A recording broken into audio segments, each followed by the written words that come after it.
Win conditions in Clash Royale are the backbone of every single deck you build. Everyone claims they know how to use them until you watch them drop a golem in the back with 20 seconds left in the match and then wonder why they lost. A well-timed and well-supported win condition push can swing an entire game, but a badly timed one can leave you scrambling to defend while your opponent absolutely demolishes your towers. The problem is, most players just spam their win condition at the bridge every time it comes into cycle and hope for the best. But every win condition in the game is actually built for specific situations and requires proper timing, support, and strategy to actually get consistent tower damage and win you games. Today we're going through every win condition in Clash Royale, how to actually use them properly, avoid the rookie mistakes, and squeeze out every last bit of value to turn these cards into the game-winning threats they're meant to be. Before we jump into the first win condition, here are a couple of general tips that'll be useful for almost any win condition you choose. First off is elixir management. Most win conditions require a decent elixir investment, and if you're constantly playing them when you're low on elixir, you won't have anything left to support them or defend the counter push. The key is to build an elixir advantage first, whether that's through good trades on defense or by forcing your opponent to overcommit. Second, almost every win condition needs support. Dropping a lone giant at the bridge might work in lower arenas, but against competent players you need spell support, swarm clear, or tank killers behind your push to deal with whatever your opponent throws at you. And for the last general tip, timing is everything. Knowing when to push versus when to defend can be the difference between a 3-crown win and a loss. If your opponent just dropped a golem in the back, that's often your window to pressure the opposite lane. If you're low on elixir and they have a full hand, maybe wait for a better opportunity. Also, this video will only include win conditions that aren't buildings or spells, since those were covered in their respective videos, except the graveyard since I forgot. And with all that out of the way, let's jump into the first win condition.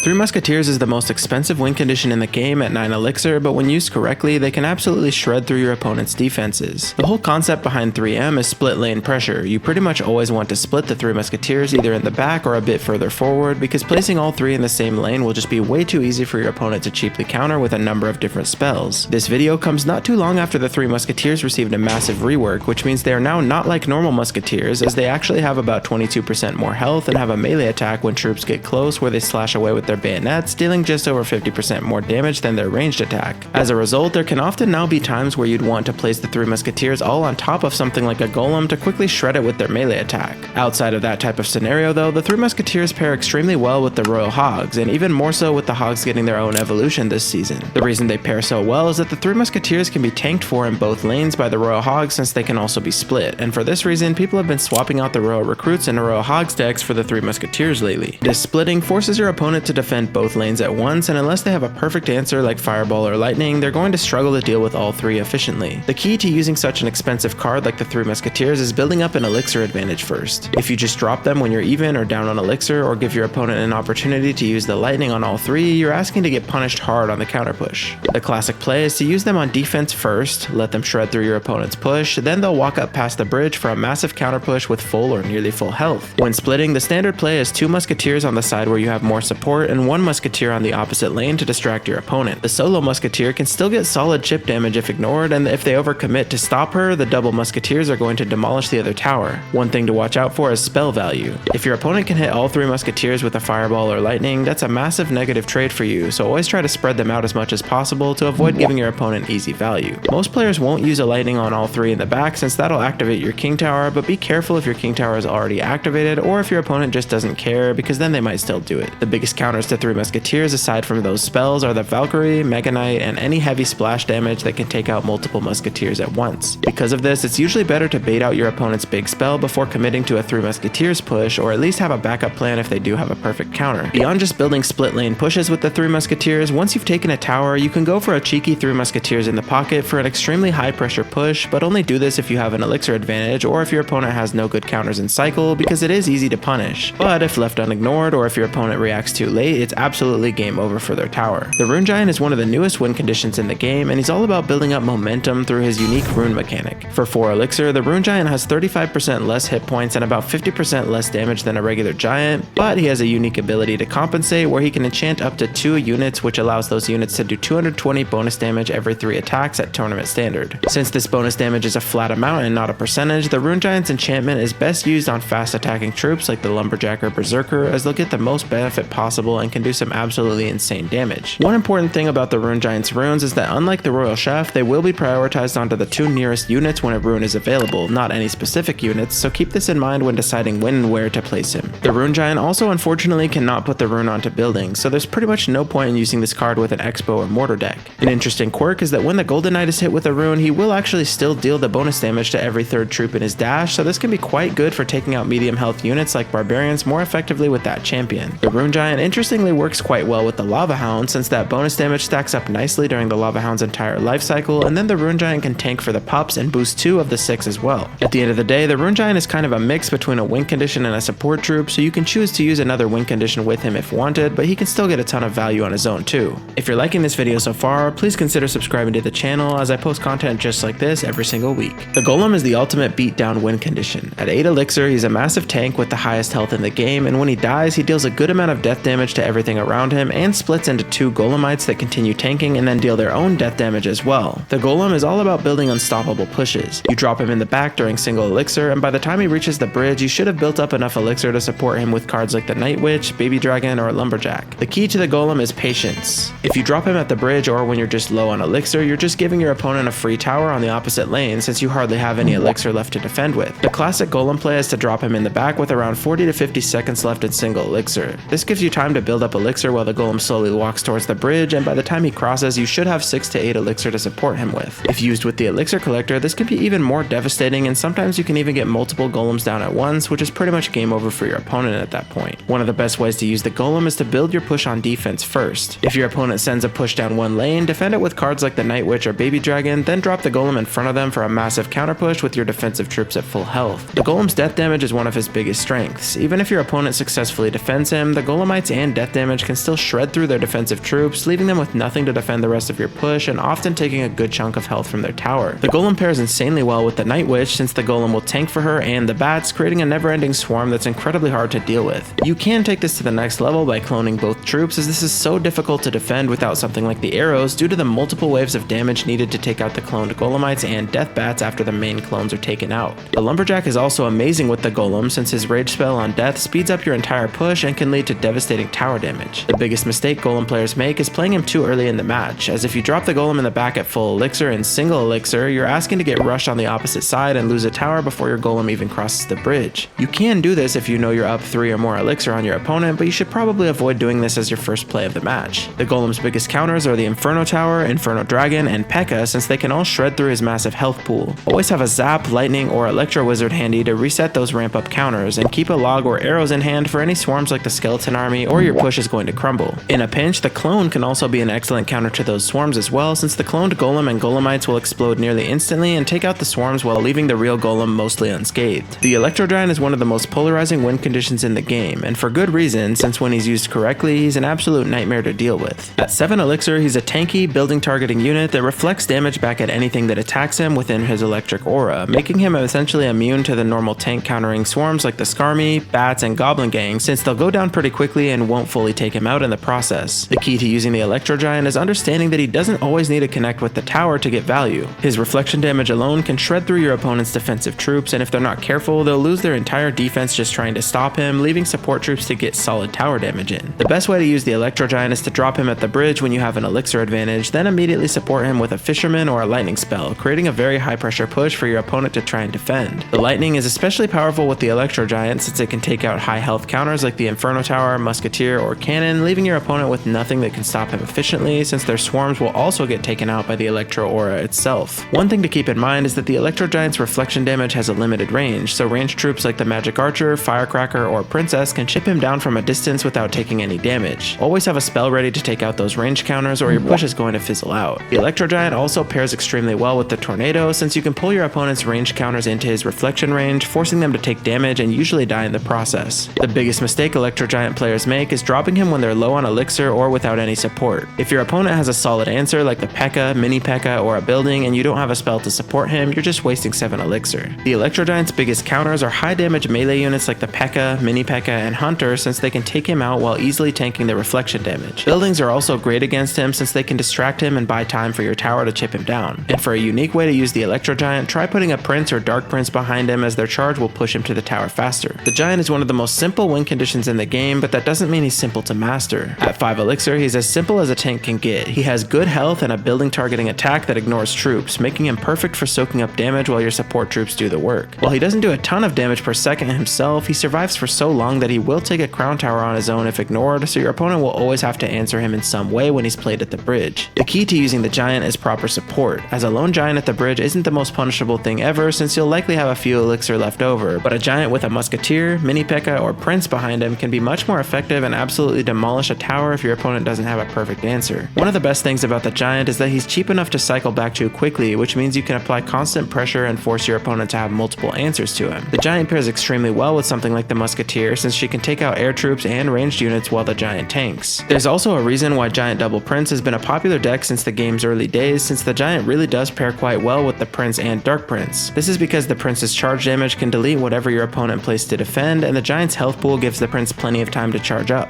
On offense, the key is to always support the giant with something that can deal with swarms as well. If your opponent drops a skeleton army or goblin gang on your giant, you need to have a zap, log, or arrows ready to clear them out, or you'll be completely cooked. Alternatively, you can use something like an executioner to do the job as well. Another great synergy with the giant is the graveyard, since the giant has essentially the highest health to elixir ratio in the entire game and can spell game over for your opponent by tanking so well for the graveyard. The giant's biggest weakness is that he's slow and predictable. Fast cycle decks can usually outcycle him and apply constant pressure, and if your opponent has a building like the cannon or Tesla, they can kite him into the middle and waste a ton of his health. The Inferno Tower and Inferno Dragon are also massive counters, so always have a zap, lightning, or electro wizard ready to reset them, but that tip does go for essentially any win condition or tank, so I won't repeat it for the other cards. The Elixir Golem is one of the most unique win conditions in the game, and he's all about high risk, high reward aggression. The key to using the Elixir Golem is understanding how he works. When placing the Elixir Golem, although he only costs 3 elixir, he gives your opponent a total of 4 when he goes down, meaning he technically costs a net 7 elixir. Because of this, he gets a lot of value, and the hope is that you can get that value for the 3 elixir before he actually gets fully taken out, since once your opponent gets that 4 elixir, you're probably cooked. The key to using the Elixir Golem is going all in. You can't just drop him and hope for the best, you need to commit to the push with strong support like the Night Witch, Battle Healer, or Baby Dragon to try and overwhelm your opponent and 3-crown them before they can take him out. The classic Elixir Golem play is to use him with the Battle Healer and Electro Dragon, since this push can be extremely deadly on its own, especially with multiple Battle Healers, and you can build some insane pushes that are genuinely impossible to defend sometimes. The catch is that your opponent needs to misplay and not have the best counters in their deck so that you can actually build the push in the first place, because if they're smart and prepared, they won't let you get to that point. One of the best things about the Elixir Golem is that he splits into 2 Elixir Golemites when he dies, and those Golemites split into 2 Elixir blobs each for a total of 4. This means your opponent has to deal with multiple units, and if they don't have good splash damage, the whole Elixir Golem can genuinely wipe their entire tower out before they get the 4 elixir back. The biggest mistake Elixir Golem players make is playing him without the proper support, since as mentioned before, you'll be in big trouble if your opponent can take down your Elixir Golem with something like a mini P.E.K.K.A and then hit you with a massive counter push. The best case scenario is that your opponent doesn't have a building in their deck, but realistically most decks have at least one, so you'll need to use a void spell or lightning to take out the building and allow your Elixir Golem to head straight for the tower. At the end of the day, if you can get your push to connect, you'll probably win the game, but if your opponent defends it efficiently, you're probably going to lose. It's about a 50-50 shot unless you're really dialed in with your strategy. The Battle Ram is one of the fastest and most aggressive win conditions in the game, and it's all about applying constant pressure at the bridge and forcing your opponent to always have an answer in hand. At 4 elixir, the Battle Ram charges towards the nearest building, and when it breaks, it spawns 2 barbarians that can continue dealing damage. In addition to the fast-paced pressure on offense, the Battle Ram can also be an extremely effective kiting tool on defense, luring cards like the mini P.E.K.K.A to the other lane, and if they do catch up to the Battle Ram, the barbarians that come out will usually be enough to take them out with the help of the tower. The key to using the Battle Ram is proper support, since if you just drop it at the bridge with no support, your opponent can easily counter it with a building or swarm. But if you support it with something like the Bandit, Dark Prince, or a well-timed spell, it becomes incredibly hard to stop. The most popular deck type to use with the Battle Ram would be a P.E.K.K.A bridge spam deck, where your Battle Ram is combined with other high pressure cards like the Bandit to spam and burn out your opponent, since there's always an immediate threat on their tower if they slip up on defense. This deck becomes even easier to use if your opponent has a heavy and expensive unit like the Golem or Lava Hound, since once they drop those in the back, you can immediately drop the Battle Ram at the bridge in the opposite lane, and they won't have enough elixir to defend it properly, and you'll get some solid chip damage on the tower. The Log is probably one of the best spells to synergize with the Battle Ram, since it will track pretty closely with the Ram, essentially denying your opponent the opportunity to place any ground swarms while your Battle Ram runs the whole way to the tower and connects. The Royal Hogs are one of the most unique win conditions in the game because they come as a group of 4 and they split into 2 lanes, creating immediate dual lane pressure. In fact, the Hogs can be played in 3 different orientations, either all in one lane, a 1-3 split, or a 2-2 split. This versatility in placement allows for a lot of unique strategies. Similar to the 3 Musketeers, you can do a 3-1 placement with the Hogs to really encourage your opponent to commit to defending the side with 3, often leaving the single Hog to get some solid damage in on the other lane. At 5 elixir, the Hogs are fast, tanky for their cost, and each one targets buildings, meaning they ignore troops and charge straight towards your opponent's towers. The key to using the Royal Hogs is understanding that they're a pressure card, not a one-shot tower killing card. You're not necessarily trying to 3-crown with them, you're trying to get consistent damage over multiple pushes and have a versatile split health pool to tank for split lane pushes. The best way to use the Royal Hogs is with the Royal Recruits and Zappies, since all of those cards can be split to create really annoying pushes that fill up the entire arena. The Fireball can essentially completely shut down the Hogs for a +1 trade with the help of your opponent's crown towers, but this can actually be used to your advantage, since not only will this value not be there when you split the Hogs, but you can also purposely give your opponent Fireball value to bait out their Fireball and make way for something like the Flying Machine or 3 Musketeers to get insane value. This can also be done the opposite way, where you use a Flying Machine or Magic Archer to bait out the Fireball, leaving your Royal Hogs to then easily get to the tower. The Royal Hogs can also work well with the Earthquake, since it can destroy buildings like the Cannon, Tesla, or Tombstone that would normally counter them. Another amazing synergy is with the Golden Knight, since his dash ability can chain through your opponent's defensive troops, and when combined with the Royal Hogs' dual lane pressure, it becomes nearly impossible for your opponent to defend everything efficiently and prevent the Golden Knight from ending up on their tower. On defense, the Royal Hogs can also be very effective at kiting slow troops like a P.E.K.K.A. or Valkyrie, since they will cause the troop to retarget onto them twice and hold them in place for a while, buying you time to defend them. The Suspicious Bush is one of the weirdest and most unique win conditions in the game. Similar to the Royal Ghost, the annoying thing about the Suspicious Bush is that it must be addressed with a building or spell on defense, or you will take damage, as no troop will target it until it has been broken. At 2 Elixir, it can be placed anywhere on your side of the arena, and it hides 2 Bush Goblins inside that pop out when the bush breaks, which again will only happen when they run into a building or are hurt by a spell or splash damage from another unit. The Bush Goblins do take a second to come out once the bush is broken, so cards like the Log will not be able to both break the bush and take out the Goblins, meaning your opponent needs to log early to allow their tower time to take out the Bush Goblins. The Bush Goblins have about 50% more health than regular Goblins and do double the damage, meaning the 2 Bush Goblins will do as much damage as 4 Goblins on your opponent's tower, assuming they're tanked for by something else. The downside with this card compared to the Goblins is that it isn't effective at all on defense, since your opponent's push will likely ignore the bush, which means the Bush Goblins can't help out. The key to using the Suspicious Bush is having a quick cycle, since the more times you can place the card, the more annoying it'll become for your opponent, especially if you can outcycle their counters. The Suspicious Bush is actually one of the best bridge spam cards in the game, since it is so cheap but has to be addressed every time. The biggest weakness of the Suspicious Bush is when your opponent has multiple buildings or cheap spells, since this will make it nearly impossible for you to outcycle them or get the bush to the tower. The best synergy with the Suspicious Bush is the Miner, since he's a cheap and versatile tank that can be placed anywhere and anytime you want, often allowing the Suspicious Bush to deal ridiculous damage on the enemy crown tower. The Goblin Giant is a tanky building targeting unit that comes with 2 Spear Goblins on his back, making him a unique hybrid between a tank and a support card. Once the Goblin goes down, the 2 Spear Goblins on his back will be left behind and can either deal some decent bonus damage or force out a log or zap on your opponent's part. At 6 Elixir, he's a solid mid to upper cost win condition, and the Spear Goblins on his back can chip away at air troops and ranged units while he tanks damage and pushes towards the tower. The key to using the Goblin Giant is understanding that he's not just a tank, he's a decently well-rounded push all by himself. The Spear Goblins can take out swarms like the Goblins or Bats, while the Giant walks towards the tower, which means he doesn't need as much support as other tanks. The Goblin Giant pairs very well with the Sparky because of his fast movement speed, which allows him to move ahead of the Sparky and prevent your opponent from splashing onto both units at once. This synergy also works defensively, since if you place your Sparky in the back and your opponent goes in with a P.E.K.K.A. or anything else that is kiteable, the Goblin Giant can kite them into the Sparky, taking them out and then still keeping the duo at high health for a threatening counter push. On defense, the Goblin Giant can tank for your tower while the Spear Goblins chip away at your opponent's push, and once the push is defended, you can often turn him into a counter push by placing support troops behind him. The Goblin Giant's biggest counters are high damage melee units like the Mini P.E.K.K.A., Hunter, or Prince, since they can shred through his health pretty quickly without being phased much by the Spear Goblins. A unique way to use the Goblin Giant is to defend a balloon, as he can fully do this with the simple help of an Ice Spirit or an Electro Spirit, and although you'll still take some damage from the Death Bomb, you'll have defended the balloon almost for free, since the Goblin Giant will have full health for a counter push. The Ram Rider is a super versatile win condition, since her Ensnare effect can completely shut down balloon or Hog Rider pushes, making her one of the best examples of a hybrid win condition that shines on both defense and offense, even on a single deployment. At 5 Elixir, she's a building targeting unit that has a charge like a Prince or Dark Prince, and while moving, the Rider will attack nearby troops, ensnaring them and causing them to move extremely slowly for a few seconds. Then once she gets to the opponent's tower, she'll deal damage similar to a Hog Rider, so she can definitely not be ignored. The key to using the Ram Rider is understanding that she's both a pressure card and a control card, as her Ensnare mechanic can really slow down and trivialize a lot of your opponent's defending troops. The Ram Rider pairs extremely well with the Electro Wizard, since between his constant stunning and the Ensnare ability, the enemy defense will be all but completely paralyzed and rendered ineffective as a result. The Ram Rider is also one of the best options in the game for kiting, since she can jump across the river while distracting and ensnaring the incoming enemy push. Don't forget to use her on defense too, as the Ensnare ability can be detrimental to a lot of pushes, especially the balloon, since it's already quite slow. One easy way your opponent can counter the Ram Rider is by using a high damage card like the Mini P.E.K.K.A. paired with a Zap, Electro Spirit, or Ice Spirit, since those cards will will slow her down enough for her to be taken out, so definitely force out those cards from your opponent first if they have them so you can actually connect to the tower. The Hog Rider is one of the most iconic win conditions in Clash Royale, and for good reason, since he's fast, consistent, and incredibly annoying to deal with. At 4 Elixir, the Hog Rider is a building targeting unit that ignores troops and charges straight towards the nearest tower. His speed and high damage make him perfect for applying constant pressure and forcing your opponent to always have an answer ready. You're not trying to get a massive push with the Hog Rider, you're trying to get consistent damage over multiple uses of the card, slowly wearing down your opponent's tower. The most common Hog Rider play is to drop him at the bridge with a spell like the Earthquake ready in hand to deal with any buildings or small swarms like the Skeleton Army. Even if your timing isn't perfect, your Hog will often get 1 or 2 hits on the tower anyway. The Fireball is also great to use with the Hog Rider since it can take out troops like the Musketeer with the help of a simple Ice Spirit, while also dealing solid chip damage to the tower or any building they may have used to defend. Since the Hog Rider can jump over the bridge, you'll mostly want to place him on this tile at the very edge of the arena so that he can bypass any buildings that are placed a bit too far to the other side. This can actually be made even more powerful by using something called a pig push, which is when something like an Ice Golem is placed to push the Hog Rider to the side, leading to him bypassing even more building placements and usually going straight for the tower or causing your opponent to panic and over defend. One of the best things about the Hog Rider is that he's cheap enough to cycle back to you quickly, which means you can apply constant pressure and force your opponent to always have a proper counter ready. If they don't, the Hog will connect and deal solid damage to the tower, and even if they slightly misplace or mistime their counter, your Hog will usually get 1 hit in. The Hog Rider's biggest weakness is obviously buildings. If your opponent has a cannon, Tesla, or tombstone in rotation, your Hog is going to get kited into the middle and shredded by the tower, giving them a positive trade every time, assuming they place it correctly. When using the Hog Rider, it's also important to remember that he can be an even better kiting tool than the Ice Golem for non-building targeting troops, since he's faster and is also a threatening push on his own once he crosses the bridge, often leading to a solid defense and offense all in one card deployment. Definitely be careful if your opponent has a Fisherman or Tornado, however, as they can usually easily activate your King Tower, and there's almost no counterplay for this. Another use case of the Hog Rider that has been around pretty much since the game came out is as part of the trifecta with the Hog, Musketeer, and Valkyrie, as this combo is extremely well balanced and hard to easily deal with without taking a lot of damage on your tower. The balloon is one of the highest damage win conditions in the game, and when it connects with the tower, it can deal devastating damage in just a few hits. At 5 Elixir, the balloon is a slow-moving air unit that targets buildings, and when it reaches a tower, it drops massive bombs that deal huge damage. Even when it dies, it drops a death bomb that deals solid chip damage to both the tower and any surrounding air or ground units. The key to using the balloon is getting a feel for your opponent's deck before playing it. A lone balloon at the bridge will almost never work unless your opponent left the match already, but a balloon with a Lumberjack, Lava Hound, or Freeze to support it can absolutely demolish a tower if your opponent doesn't have a good answer. The main counter to the balloon is decks that have multiple buildings in them, since this makes it so easy for your opponent to deny your balloon, but these matchups can often still be won by playing smart and also trying to outcycle or bait out the buildings in double elixir. Often a single balloon connection will be enough for you to win the entire game. The classic pairing with the balloon is the Lumberjack. Drop the Lumberjack first to tank for the balloon and destroy buildings or defending troops like the Musketeer, then place the balloon behind him. When the Lumberjack dies, his rage speeds up the balloon, making it nearly impossible to stop without a building or high damage air troop. This combo was made even more deadly when Supercell added damage to the rage spell, since this means that the Lumberjack will take out bats, skeletons, and spear goblins for free when dying, in addition to the rage speeding up the balloon. One of the best things about the balloon is that it can be used as a punish card. If your opponent just dropped a heavy unit in the back like a Golem or Electro Giant, immediately drop the balloon at the bridge on the opposite lane. They likely won't have enough elixir to defend it properly, and you'll get massive damage or take the tower outright, and by the time their push gets to your side, it probably won't even be well supported, and you'll have plenty of elixir to defend it comfortably. The balloon also pairs extremely well with the freeze spell, as once the balloon is about to get to the tower, you can simply drop a freeze spell on your opponent's defense, and the balloon will get multiple hits in, often taking the tower in one push. It is advisable to be patient with your freeze spell placement though, since it's almost always best to wait until they play some type of defense, be it a minion horde, bats, or a musketeer, so that you can freeze that along with the tower and actually get the damage you're looking for. Another amazing synergy is with the clone spell. If you can get a balloon to connect with the tower and immediately clone it, the tower is gone 99% of the time, and any remaining defensive troops will get shredded by the 2 death bombs. The balloon can also be quite good at taking out siege buildings like the Expo and Mortar, since these are typically placed at the bridge, meaning your balloon will connect almost instantly after being placed. One thing to watch out for with the balloon is that it's extremely slow, which means your opponent has plenty of time to react and place a counter, so while you can't afford to drop something like a Hog Rider completely alone at the bridge if needed and still expect some damage, with the balloon you should always have a spell or support troop ready to take out whatever they place, or your balloon is going to get shut down. While the balloon is slow, it can be sped up by either using a rage spell or by putting a fast moving air card like the Skeleton Barrel directly behind the balloon, which will push it towards the tower quite quickly. For the same reason, the evolved Baby Dragon has amazing synergy with the balloon and can really help it reach the tower a lot more often. The Skeleton Barrel is one of the cheapest and fastest win conditions in the game, and it's all about about getting quick chip damage and applying constant pressure. At just 3 elixir, the skeleton barrel is an air unit that flies towards the nearest building, and when it pops, it does 145 points of area damage at tournament standard, in addition to spawning 8 skeletons that can deal insane damage if left unchecked. The key to using the skeleton barrel is speed and unpredictability. The skeleton barrel is a big threat all on its own, considering it only costs 3 elixir, but if it's paired with a tank like the knight, it's a lot scarier for your opponent as this complicates their defense. The skeleton barrel can be placed in the same spot as the Hog Rider to also avoid being as easily pulled by defending buildings played in the center of the arena. One of the best things about the skeleton barrel is that it's cheap enough to cycle back to quickly, which means you can apply constant pressure and overwhelm your opponent with multiple barrels in a row. You can also clone the skeleton barrel, as it'll have a similar effect to the balloon, where just the double death damage alone can already be solid, but then defending the skeletons is also a bit harder unless your opponent has a hard counter like the log. The skeleton barrel pairs extremely well with the miner too, since the miner can tank for the skeletons while they chip away at the tower, in addition to damaging and distracting cheap counters like the berserker. It's also great with the goblin barrel, since playing the cards together with an offset can create awkward timing that forces your opponent to use multiple spells to defend, or just mess up entirely and take brutal damage on their tower. The skeleton barrel is easily countered for an even trade by both the cannon and tombstone, but any other building will be a negative trade for your opponent, leading the barrel to be a good tool for forcing your opponent into an elixir deficit. Keep in mind, the skeleton barrel is actually kind of underrated on defense, since it can take a couple of hits from something like a musketeer or wizard, then fall and deal splash damage, and then distract and damage the push further with the skeletons. The skeleton barrel's biggest weakness is that it's extremely vulnerable to spells. If your opponent has a zap or log, they can take out the skeletons instantly, but it's worth keeping in mind that while this is a positive trade for them, you're also getting death damage on the tower in that case, so that's likely worth that extra 1 elixir to you. In fact, many players seem to ignore the death damage altogether and just stick with the zap and log as their only counters, often leading you to be able to sneakily chip away at their tower until it goes down completely. Just like the balloon, the skeleton barrel works great with the freeze spell, as it can be played early to keep something like a musketeer from popping the barrel, or it can be played late if they usually let it connect before defending it with a non-spell, as you can freeze the tower and the defending troops to maximize damage. The wall breakers are the most high pressure win condition in the game, especially for how cheap they are. At just 2 elixir, the wall breakers come as a pair, and they charge towards the nearest building, ignoring troops along the way. When they reach the tower, they explode and deal massive splash damage to the tower and anything else close by. The key to using the wall breakers is timing and support, as if you just drop them at the bridge with no support, your opponent can easily counter them with a cheap trooper spell. That being said, if they don't have a cheap enough counter in hand or in their deck at all, the wall breakers will still lead you to an elixir advantage over your opponent when they over-defend. Even better, if you pair the wall breakers with a tank or distraction, they become incredibly hard to stop, since a log or zap will no longer work against them and more will need to be done to take them out. The classic wall breakers play is to use them as a punish card, as if your opponent just used their small spell or placed a troop in the back, you can immediately drop the wall breakers at the bridge for some nearly guaranteed tower damage. The wall breakers lend themselves very well to cheap cycle decks, as they themselves are already so cheap, and if you can keep cycling back to them, you can often break through your opponent's defense several times and take a tower or two just by the damage they deal. The wall breakers also pair extremely well with the miner, since the miner can tank tower shots while the wall breakers charge through. The wall breakers can also be split unlike most win conditions, and this is such an annoying thing for your opponent to deal with, since if left ignored, both wall breakers will connect, but there are few defensive options that don't result in a negative trade for them. The wall breakers' biggest weakness is that they're extremely fragile and vulnerable to pretty much any defensive troop or spell. Cards like the skeletons, berserker, or log can shut them down for a positive or even trade if your opponent knows what they're doing. Buildings are also a massive counter, since they can pull the wall breakers into the middle and waste their explosion. If your opponent has a building in rotation, you'll likely need to bait it out first, or you're not going to even have a chance. A pro tip to use this to your advantage is to use the wall breakers in combination with something like the Hog Rider, as when you go in with your hog, you can place the wall breakers in the opposite lane and they'll severely weaken or even eliminate the building, allowing your other win condition to get through to the tower. The Royale Giant is one of the longest range win conditions in the game, and he's all about getting consistent chip damage from a safe distance. At 6 elixir, the Royale Giant is a ranged building targeting unit that will lock onto the tower very quickly if placed at the bridge, making him difficult to counter without taking tower damage. The key to using the Royale Giant is positioning and spell support, since if you drop him at the bridge with no support, your opponent can easily surround him with swarms or high damage troops, but if you support him with the lightning, fireball, or fisherman, he can become nearly unstoppable. The lightning can be particularly useful as it can eliminate counters like the musketeer and fisherman, while also doing heavy damage to the crown tower and taking out or rendering nearly useless your opponent's defensive buildings like the Inferno Tower or Tesla. The Royale Giant also pairs extremely well with the fisherman, since the fisherman can pull defensive troops like the P.E.K.K.A. or Mini P.E.K.K.A. away from the Royale Giant, giving him a clear line of sight to the tower. The Royale Giant is probably the biggest hard counter to siege decks like the Expo or Mortar, as he can tank them while destroying them from a safe distance when they're placed at the bridge or close to it. One thing to watch out for with the Royale Giant is that he's very expensive at 6 elixir, so if your opponent defends him efficiently, you won't have much elixir to defend their counter push. So always make sure you have an Elixir advantage before committing to a Royal Giant push. The Royal Giant's biggest counters are high damage troops like the Mini P.E.K.K.A., or Inferno Tower, since they can shred through his health quickly. Buildings are also good against him since they can distract him and buy time for your opponent's towers to chip him down. During single Elixir, it's actually recommended to place the Royal Giant in the back a lot of the time so that you can actually support him properly and build up a more complete push instead of just sending him in and then getting completely cooked before you can even save up for your lightning spell. The Electro Spirit can also be an excellent card to use with the Royal Giant since this card has the utility to take out bats and skeletons, but also reset the Inferno Tower, Inferno Dragon, or Mighty Miner if they're used to defend, leading to a ton of support value for 1 Elixir. The Miner is one of the most versatile win conditions in the game, and he's all about consistent chip damage and mind games. At 3 Elixir, the Miner burrows underground and pops up anywhere in the arena, making him perfect for targeting towers, sniping support troops, or tanking for other win conditions. The key to using the Miner is placement variety, as if you always send your Miner to the same spot in the tower, your opponent will start predicting it and countering it before he even pops up, but if you constantly mix up your placements, you'll catch them off guard and get solid chip damage in. You'll also want to avoid playing the Miner close to the inside of the tower if your opponent has a tornado so that they can't get a King Tower activation, as this will be devastating for the rest of your attempts to get chip damage. One thing to note about this chip damage is that the Miner does only 25% of his normal damage to crown towers, so he won't shred through a tower as well as he can shred through some medium health troops. A classic Miner play is to send him to the tower when your opponent is low on Elixir or distracted by another push, as the Miner will pop up quickly, and if your opponent doesn't react fast enough, he'll get several hits on the tower. One of the best things about the Miner is that he only costs 3 Elixir, which means even if your opponent counters him, you're not losing much, but over the course of a match, those small chip damage hits add up and can win you the game. Another amazing synergy with the Miner is the poison spell, as you can drop the Miner on the tower, then immediately drop the poison spell on top of him. This takes out any cheap troops your opponent places to defend and adds to the overall chip damage at the same time. The benefit that the Miner has over other tank options is that he can quickly be deployed onto your opponent's tower just before your push crosses the bridge, leading them to scramble and change their defense since they weren't expecting your push to be tanked for until the last second. This works particularly well with the Lava Hound since the Miner can go in right before the Hound pops, tanking for the pups and letting them wreak havoc, and at the same time he can take out defensive troops like the Firecracker to make things even worse for your opponent. The Miner can also be used defensively to snipe support troops like the Musketeer, Wizard, or Witch that are placed behind a tank. The Miner's biggest weakness is that he doesn't deal a ton of damage on his own, so you do need to get consistent hits over multiple pushes to actually win the game, but if your opponent always has an answer ready, you're going to need backup options to get your damage in. The Mother Witch is a unique win condition that's all about turning your opponent's troops against them through her curse mechanic. At 4 Elixir, the Mother Witch is a ranged splash unit that curses enemies with each attack, and when those cursed enemies die, they turn into cursed hogs that fight for you. It's worth noting that this curse will go away after a decent time has passed, so if the cursed troop survives until then, it won't turn into a hog. The key to using the Mother Witch is understanding that she's not a traditional win condition. She's a counter push card that turns your opponent's pushes into your own offensive threats. The best way to use the Mother Witch is to start her on defense, drop her against a swarm heavy push like a skeleton army, goblin gang, or graveyard, and when those troops die, they'll turn into cursed hogs that immediately start pushing that same lane. If your opponent relies on cheap troops to defend, the Mother Witch can be sent in as part of a bigger push and she'll turn all of them into cursed hogs, giving you a massive counter push for just 4 Elixir. The Mother Witch pairs extremely well with the Tornado since you can pull your opponent's troops together and damage them a bit at the same time, making it easier for her to curse multiple enemies at once and also finish off their health so that the hogs can spawn. Against barbarians, she's also great with the Fireball since you can fireball the barbarians and then she can easily curse them before finishing them off and generating 5 hogs to counter push with her. Another amazing synergy is with the Goblin Curse spell since both cards create goblins or hogs from dying troops, leading to even bigger pushes. On defense, the Mother Witch is incredible against cards like the Skeleton King, Graveyard, or Night Witch since all the spawned units will turn into cursed hogs when they die, giving you very good value. One thing to watch out for with the Mother Witch is that she's extremely vulnerable to high damage single target troops like the Mini P.E.K.K.A. or a spell like the Fireball since they can take her out in one shot, so always place her behind a tank or use her from a safe distance. The Mother Witch's biggest weakness is that she requires your opponent to use swarm troops to get value. If your opponent is using a heavy beatdown deck with tanks and high health troops, the Mother Witch won't have many targets to curse, making her nearly useless the same way an Inferno Tower is useless against swarm decks. When used alongside the clone spell, the Mother Witch will create cloned versions of the hogs if she's attacking cloned troops, but if the Mother Witch herself is cloned and attacks normal troops, those troops will turn into normal hogs. It's also worth noting that unlike the Ram Rider, the Mother Witch will not switch her attack to curse as many troops as possible, so if she locks onto a high HP unit like a giant, she also won't get much value. The Giant Skeleton is one of the most intimidating win conditions in the game to play against, and his massive death bomb can completely swing the momentum of a match if he makes it to your tower. At 6 Elixir, the Giant Skeleton is a slow-moving melee unit, and when he dies, he drops a bomb that deals massive area damage, wiping out most troops and dealing solid chip damage to towers. The Giant Skeleton actually used to be way more effective on defense, as his death bomb used to deal full damage to troops, but this was adjusted a few years back to be half damage, which is still effective but not game breaking. The death bomb bomb will damage both air and ground units, dealing 535 damage to troops and 1068 damage to crown towers at tournament standard. The key to using the giant skeleton is understanding that he doesn't need to always make it to the tower to get value. His death bomb is often more valuable than his actual attacks. Even if your opponent defends him, the bomb can wipe out their entire defense depending on what troops they use, leading them to be fully helpless against anything else you send in. The classic giant skeleton play is to drop him in the back and slowly build up a push, and by the time he reaches the bridge, you should have enough support troops behind him, and then when he dies, the bomb will clear out your opponent's defense, leaving your support troops with a clear path to the tower. This can be even more devastating with the clone spell, as the cloned giant skeleton will usually go down instantly and help annihilate any defensive units, and if you're lucky, splash onto the tower as well. If the giant skeleton is going to make it to the tower, or at least close to it, the clone can be used in a pinch to push the non-cloned copy closer to the tower and in range for the death bomb to connect. One of the best things about the giant skeleton is that he forces your opponent to make awkward defensive decisions, so if they place troops to stop him, those troops will likely die due to the bomb. If they do let him through though, he'll deal solid tower damage before even dropping the bomb. Another amazing synergy is with the tornado, since you can pull your opponent's troops into the bomb radius, guaranteeing they all get wiped out. One thing to watch out for is that the giant skeleton is slow and expensive, and also isn't building targeting like most other win conditions, so if your opponent can kite him into the middle with anything at all, they can waste his bomb and get a positive trade. If your opponent is using the fisherman and plays it in the back, you can quickly react by placing your giant skeleton at the bridge, since this can often force their fisherman to pull the giant skeleton to their tower and give you a free bomb connection. The graveyard is one of the most unique and skill-based win conditions in the game, and when used correctly, it can completely overwhelm your opponent's defenses. At 5 Elixir, the graveyard spawns skeletons around a target area for 10 seconds, dealing massive damage if left unchecked. The key is that the skeletons spawn randomly, making it pretty difficult to accurately predict and defend consistently. The graveyard is one of those win conditions that can actually be quite effective all on its own if your opponent doesn't commit some decent elixir to defend it. That being said, getting damage in is much more likely if you pair it with a tank like a knight, Valkyrie, or giant, since this will allow the skeletons to accumulate, and your opponent will likely try to wait and log or zap them once the 10 seconds are over, but by that time they've usually already taken significant damage. When one of your opponent's crown towers is already down, the graveyard can get even more value, since you can place the graveyard before your tank, and then place your tank right before the first skeleton spawns, which will lead to more pressure than the normal tank first approach. One of the best things about the graveyard is that it can be placed anywhere in the arena, so like the miner, you can actually use it on defense in a pinch to save your tower. While this is for 2 elixir more than a Skarmy would have been, it does have the benefit of not being able to be logged or zapped effectively until it has already gotten good value due to the spawning happening over time. The graveyard is yet another win condition that pairs extremely well with the freeze spell, since you can freeze your opponent's defenses right as the skeletons start spawning, guaranteeing massive damage or taking the tower outright. Just like with the balloon, you ideally want to wait a second so that you can catch the defending troops and the tower all at once with the freeze spell. Another amazing synergy is with the poison spell, since you can poison the tower and any defensive troops your opponent places while the graveyard skeletons chip away at the tower. These spells work so well together since they have a similar radius and last for a similar amount of time. Something to be aware of is king tower activations, as those can be particularly game ending for a graveyard player, since the graveyard is almost always played within range of the king tower. It's worth noting that if your opponent has an underleveled tornado, they can actually pull a skeleton or two to the king tower before they die, leading to an activation. To prevent this, play the graveyard closer to the side of the arena to keep their crown tower in the way of this. In fact, you'll generally want to place the graveyard one tile towards the edge of the arena anyway, as opposed to right in the middle of the crown tower, since the large radius can sometimes spawn skeletons on the opponent's king tower, giving them a free activation. The graveyard's biggest weakness is that it's extremely vulnerable to splash troops and spells. Cards like the Valkyrie, Baby Dragon, Bowler, or Poison can shut it down almost completely, giving your opponent a positive or even trade. Counters like the Valkyrie and Baby Dragon can be easily pulled away from your graveyard with the tornado, so it could be worth throwing that into your deck as well if you're using a graveyard. Don't forget to subscribe, and if you want to see how to properly use every champion, click this video.